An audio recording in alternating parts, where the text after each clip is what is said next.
Acabo de ganhar um presente que é o sonho de qualquer pessoa de comunicação, de audiovisual, de cinema, de teatro. Um convite para fazer Cinemateca, que é um braço da cultura que funciona lá em São Paulo e é um museu de toda a filmografia brasileira. Ficar ali, secretariando o governo dentro da cultura na Cinemateca. Pode ter um presente melhor que esse? Obrigada, presidente. Pode ter certeza de uma coisa, eu acho que você quer ajudar o Brasil. Sim. E o que eu mais quero é o seu bem pelo seu passado, por aquilo que se representa para todos nós. Essa declaração foi dada por Regina Duarte após ser retirada do comando da Secretaria Especial da Cultura do Governo Federal. O que talvez a atriz não sabia era a real situação da Cinemateca brasileira, com graves problemas financeiros e com risco até de fechar. Aliás, Regina Duarte ainda não foi nomeada ao cargo que lhe foi prometido, pois além deste cargo não existir, há um imbróglio jurídico para indicações na instituição. O espaço, que fica na cidade de São Paulo, é o mais antigo local de preservação de cinema do país, responsável pelo maior acervo audiovisual da América Latina. Lá são exercidas também atividades de restauro e preservação da produção cinematográfica nacional, cujo acervo conta com cerca de 245 mil rolos de filmes, entre longas, curtas e cinejornais. A Cinemateca é uma conquista histórica do cinema brasileiro. Nela está depositada a maior parte das imagens domésticas, filmes de todos os gêneros e bitolas, programas de TVs e jornais televisivos que o nosso país já produziu ao longo dos últimos 100 anos. O trabalho de restauro desenvolvido pela Cinemateca foi considerado de excelência pelos principais centros especializados do mundo. Ainda compõe o patrimônio da entidade cerca de 1 milhão de documentos relacionados à área do audiovisual, como livros, roteiros, periódicos, fotografias, entre outros. A gente tem todos os filmes, não é só do Glauber, mas a gente tem todos os filmes do cinema novo. A gente tem mais de 1000 documentos, entre roteiros, anotações de diretores importantes do Brasil, livros importantes, fotografias, inúmeras fotografias. Funcionários da Cinemateca, que é gerida desde 2018 pela Associação Roquete Pinto, divulgaram uma carta pedindo socorro e informando que não receberam nenhuma verba do governo federal desde o início do ano. O orçamento anual da instituição, represado pelo governo, é de cerca de 12 milhões de reais. Desde abril, está com os salários dos poucos funcionários que restam atrasados e luta para pagar a conta de luz que pode ser cortada a qualquer momento. Um eventual apagão elétrico será desastroso, pois atingirá a climatização das salas, onde estão arquivados verdadeiros tesouros do seu acervo histórico.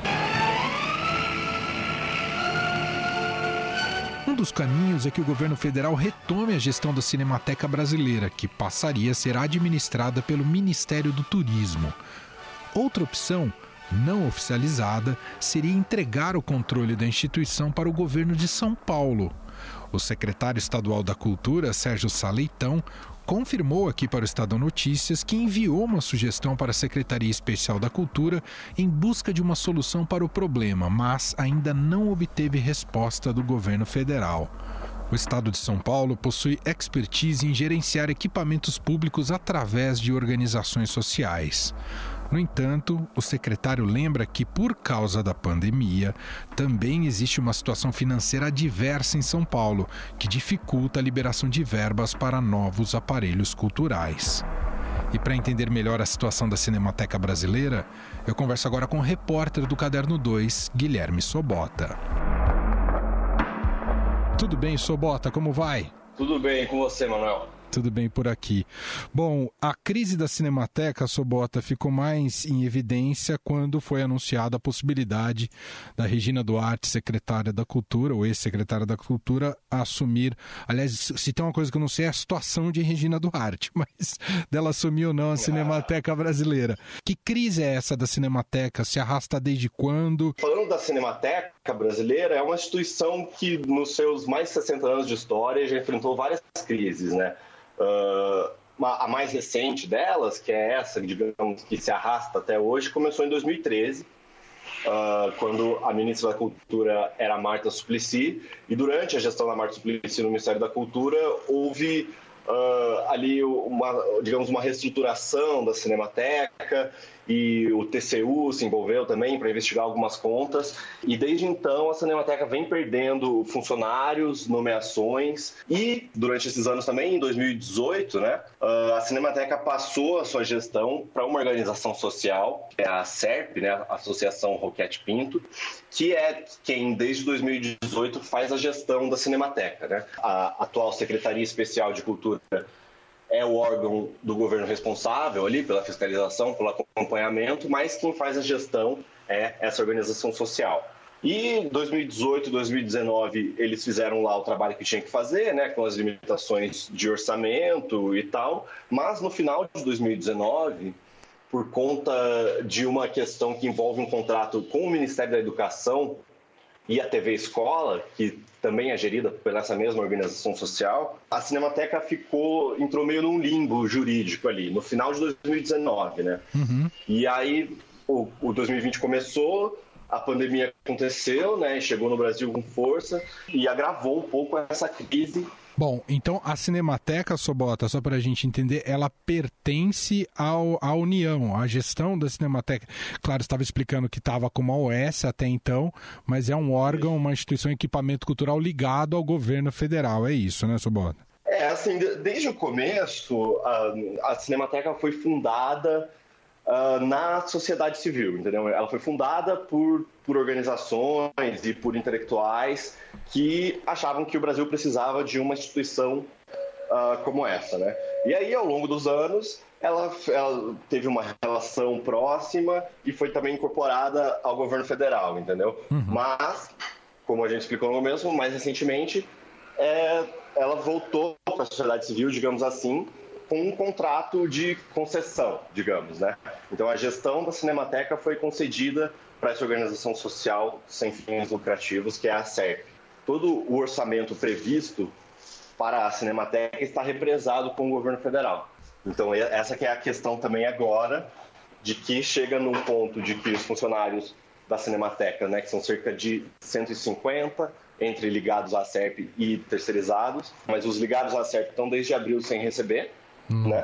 E a Cinemateca está sem o seu orçamento ali, tá? Então existem problemas para pagar a conta de luz, por exemplo, que poderia gerar uma situação muito catastrófica ali, né, se a conta de luz fosse interrompida. E em relação a Regina Duarte, Sobota, o que se sabe? Ela vai ou não vai ficar com a Cinemateca? Olha, Emanuel, a gente falando, né, fazendo reportagem, falando ali com pessoas envolvidas na Cinemateca, pessoas próximas a essa questão, né, que estão lidando com isso todo dia, o que eles falam é que o próprio governo federal, né, o Planalto, criou meio um problema para si quando anunciou a Regina Duarte na Cinemateca.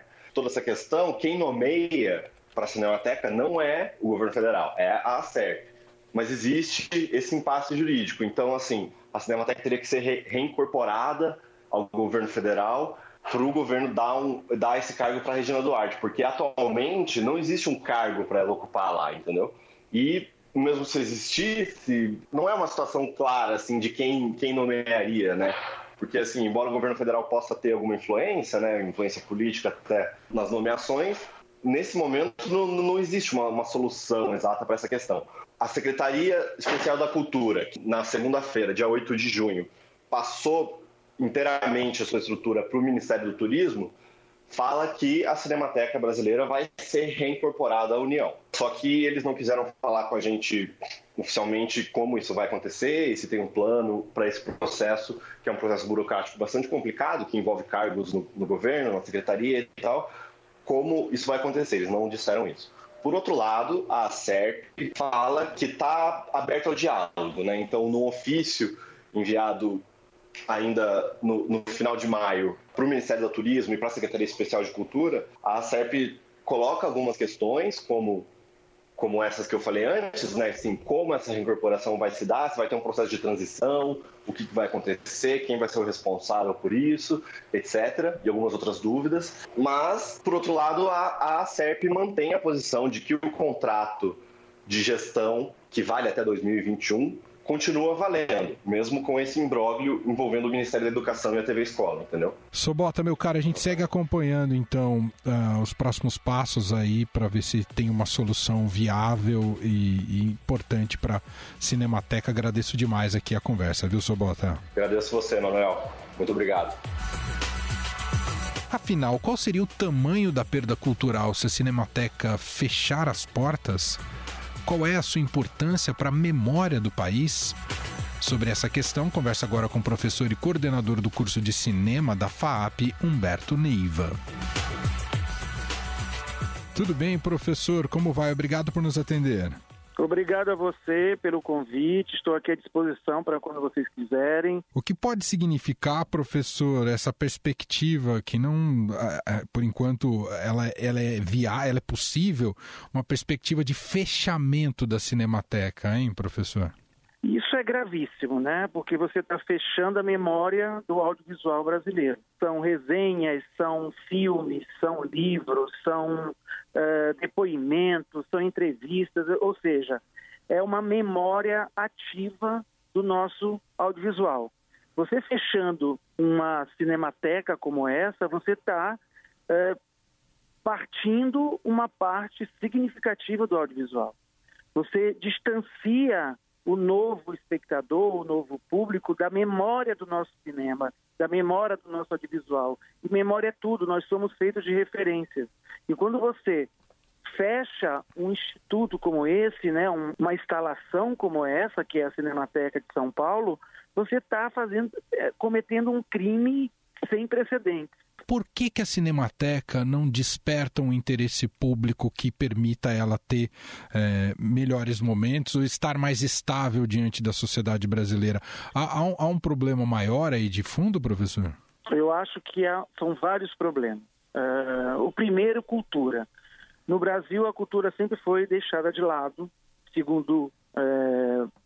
deixado de lado, nunca foi tão importante para o nosso país. Então, a Cinemateca, ela é uma instalação fixa em um determinado local em que cuida da memória, ela não traz para um governo, vamos dizer assim, um grande status, porque ela é uma questão, né, que está ali escondida, tratando da nossa memória.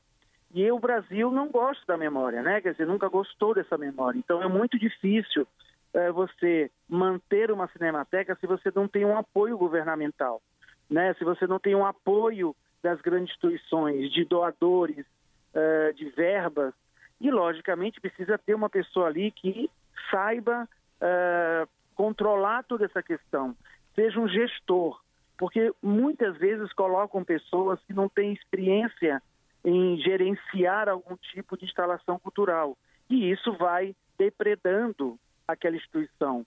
Então, se você não faz um trabalho que é de formiga, pouco a pouco, um trabalho de reconhecimento daquele local, de revitalização daquele local, porque o público precisa saber que existe a Cinemateca, o público precisa frequentar a Cinemateca, porque existe cinema lá dentro.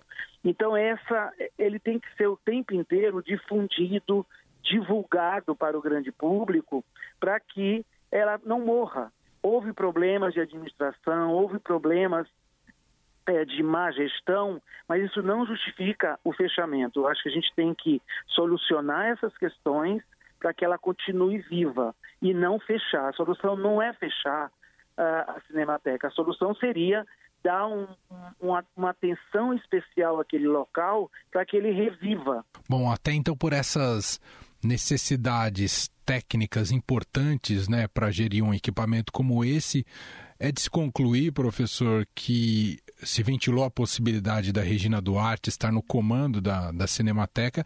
Ela não me parece que tem o perfil muito adequado com o que se pede para um cargo à frente da Cinemateca, correto, professor? Corretíssimo, você está super certo, porque ela é uma grande atriz, isso ninguém pode negar, né? Uma grande atriz de televisão, mas ela não tem nenhuma experiência técnica, ela não tem experiência de gestão de uma instalação cultural, ela não tem nenhum.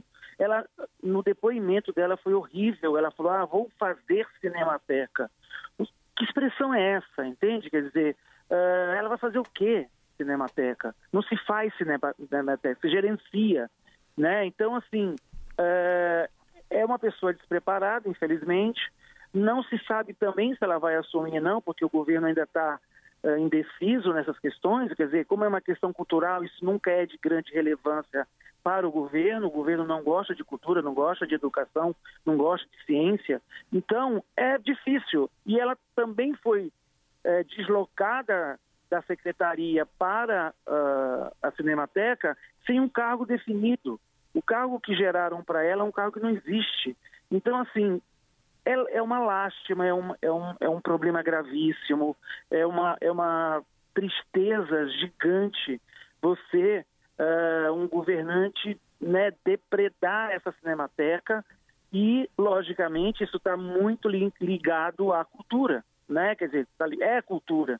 Então, como o governo já vem em outros órgãos, como a Ancine, Secretaria do Audiovisual, etc., acabando com o Ministério da Cultura. Então, isso tudo é só um reflexo de um governo que não tem uma linha, né, de interesse para a cultura. Então, isso é apenas um pequeno detalhe que para nós é muito grande, né, dentro desse dessa grande filosofia do governo de não dar apoio à cultura. Ouvimos Humberto Neiva, professor e coordenador do curso de cinema da FAAP, gentilmente aqui atendendo a nossa reportagem e destacando, falando um pouco mais sobre a situação, a triste situação da Cinemateca Brasileira. Obrigado, viu, professor? Obrigado, muito obrigado mesmo pela conversa, e eu quero dizer que nós somos resilientes, a gente não desiste. Então o audiovisual brasileiro não vai morrer. Tecnicamente, a Cinemateca é o principal centro de restauro do cinema brasileiro. Sobre a sua importância na área de preservação da memória audiovisual, eu converso agora com a cineasta e diretora da Mostra Internacional de Cinema de São Paulo, Renata de Almeida. Tudo bem com você, Renata? Tudo bem, tudo indo, né? Não bastasse todas as crises, temos também essa crise no setor cultural e que atinge um dos importantes patrimônios da nossa cultura e do cinema, que é a Cinemateca. Como é que você tem acompanhado, Renata, essa crise especificamente da Cinemateca? Já são muitos anos em que ela vem sendo castigada, não é, Renata? E esse, eu acho que é um crime que lesa a humanidade, porque não só na nossa geração, mas futuras gerações, né? É o direito que um povo tem à memória, né? A Cinemateca é a guardiã da nossa memória. Uma pessoa pode pensar, mas eu nem gosto de cinema, mas através do cinema, através das imagens, você conhece a sua história, cada época. E a Cinemateca brasileira era admirada no mundo inteiro. Tinha muitos técnicos, assim, com uma expertise muito grande em restauro.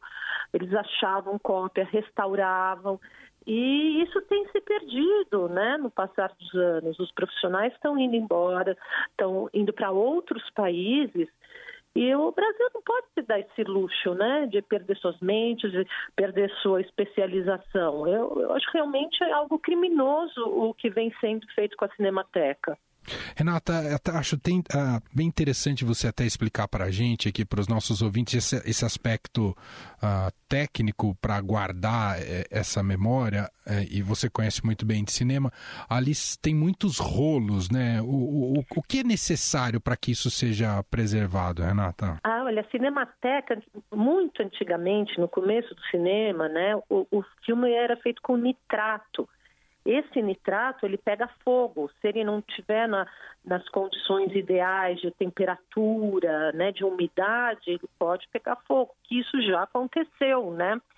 E a Cinemateca tem os galpões, né, que eles têm que ter esse acondicionamento, e esse filme ele pode se perder. O que foi feito, né, quando você tem que digitalizar, né, hoje, antigamente esse restauro era feito na película mesmo, hoje se digitaliza e você pode arrumar essas imagens, né, através de programas, né, de restauro, e isso em todos os países do mundo existem cinematecas.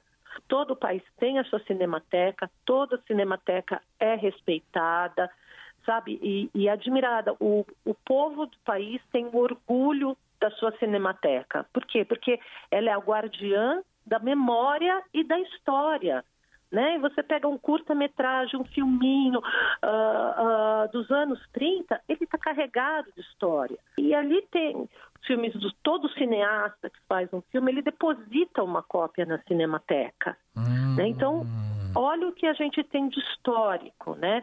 Além disso, a Cinemateca ali do Matadouro, ela é aberta para o público. O prédio foi restaurado, é um prédio histórico. Ele é qualquer pessoa que quer ir, ele é um lugar que as pessoas podem ir, tem sessão ao ar livre, é um prédio lindíssimo. E tudo isso pode se perder. Ô Renato, quanto tem mexido com a comunidade cinematográfica essa situação e tem gerado, eu vi que teve um protesto, tem gerado muitos manifestos e mobilizações, o que você tem acompanhado e conversado sobre isso, Renato? Olha, tem manifesto, tem um crowdfunding para os funcionários da Cinemateca que estão há 3 meses sem receber. E além disso, né, eu acho que teve a manifestação, né, eu até saí do isolamento e falei assim, não, eu tenho que ir, eu fui.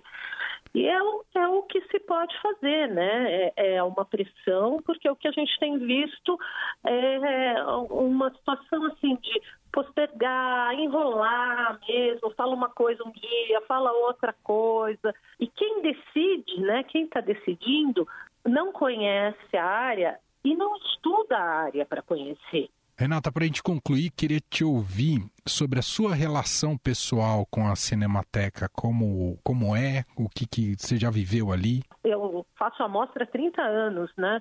E desde o primeiro ano a relação com a Cinemateca, porque as cinematecas do mundo, elas são unidas, né? Tem uma associação de todas as cinematecas. E fora isso, né? Fora os filmes que estão no arquivo dessa Cinemateca, a Cinemateca de São Paulo também ela se comunica, faz trocas com outras cinematecas no mundo, né? De filmes restaurados. Então a mostra sempre teve uma grande parceria com a Cinemateca. Até teve um ano, que foi um ano que a Cinemateca começou a ter muitos problemas. A mostra fez uma homenagem à Film Foundation do Martin Scorsese, que foi uma fundação que ele fez para restauro de filmes, né? E um dos filmes era um filme que foi restaurado pela Cinemateca, foi O Limite, né? O Limite do Mário Peixoto. Uhum. Então, a mostra tem uma ligação muito grande com a Cinemateca, além de durante o evento usar salas, né, apresentar os filmes nas salas. Já fizemos sessões ao ar livre, naquele jardim que eles têm, com piano, né, de filme mudo, com acompanhamento de piano. Sim, é um dos grandes locais de São Paulo, né? Ouvimos Renata de Almeida, diretora da Mostra Internacional de Cinema de São Paulo. A gente fica aguardando que esse impasse seja solucionado da melhor maneira possível, não é, Renata? Obrigado, viu? E eu que agradeço. A diretora da Mostra Internacional de Cinema de São Paulo, Renata de Almeida, falou sobre o prédio da Cinemateca, que também é um patrimônio do país. A gente convidou a designer Baba Vaccaro, que apresenta o Navega, na Rádio Eldorado, para falar um pouco mais da história e relevância deste edifício. Vamos ouvir. Olá, ouvintes do Estadão Notícias. Olá, Emanuel. Muito obrigada pelo convite. Bom, eu diria que a história da Cinemateca é marcada por vários incêndios, no sentido literal ou figurado. Mas não é disso que eu vou falar, não é? Também não vou falar aqui da origem da Cinemateca, que na verdade remonta aos anos 40. Eu quero falar desses edifícios que ela ocupa atualmente, cuja história é bem mais antiga. O imenso terreno que abriga aquele complexo de edifícios de tijolos ali na Vila Clementino foi projetado como matadouro municipal pelo alemão Alberto Kuhlmann, depois de um concurso público que aconteceu em 1884 e foi inaugurado 3 anos depois. Esse engenheiro já tinha participado do projeto da Companhia de Carris de Ferro São Paulo a Santo Amaro, inaugurada em 1885, que ligava o centro da cidade até o então município de Santo Amaro, que fornecia muito do alimento que era consumido por aqui. O matadouro da Vila Clementino funcionou por 40 anos para abate e distribuição de carne, e o próprio trem passava ali dentro no leve-trás de animais e carne para distribuição. Em 1927 ele fechou as portas e depois teve vários usos ao longo das décadas seguintes. Instituições ocuparam os edifícios, foram se ajeitando daqui e dali, como acontece muito, e muito do conjunto original foi descaracterizado. A gente conhece bem o histórico de abandono e mau uso, né?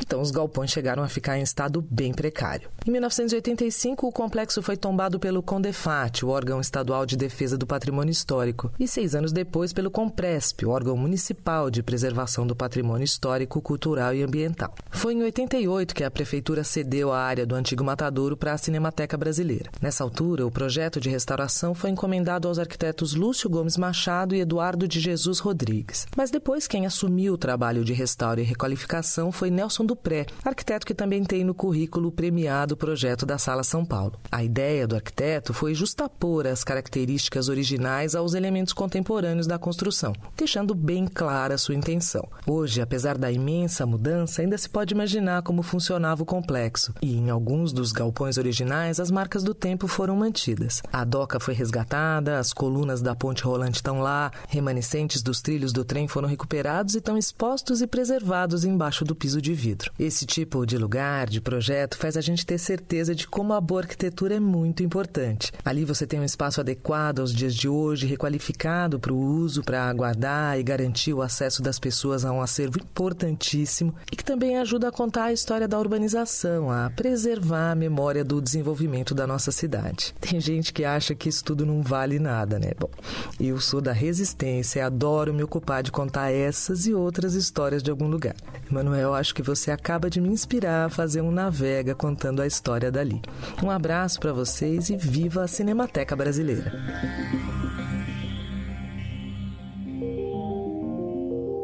Bom, para encerrar esse podcast, agora está chegando ela, Renata Cafardo.